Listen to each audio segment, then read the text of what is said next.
พี่น้องเอ๋ยเฮาเกิดมาศาสตร์นี้อย่าเอาเปรียบกันหลายบาดความตายมาถึงบ่ลืมกันพอดีถึงจะมีเงินล้านเงินแสนก็ตามสร้างบาดความตายมาฮอดแล้วสิแคว้นฟ้าก็บ่ยัง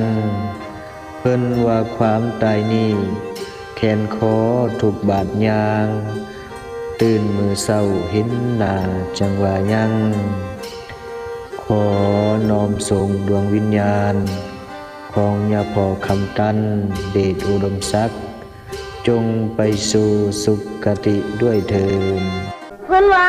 นางจักวนไว้เทวดาฝ่ายอนเดินยังมาสวยอยู่ทรงให้คุณแก้วก็ประการทุกที่ด้านกำไฟดินใดจำจุดในหัวใจซอยย้อยเงืองตอน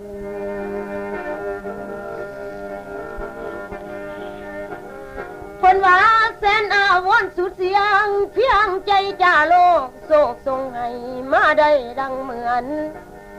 ข้าจึงนบนอไปก้มกราบทูลถึงเทวดามีฤทธิ์ในสวยลงภายใต้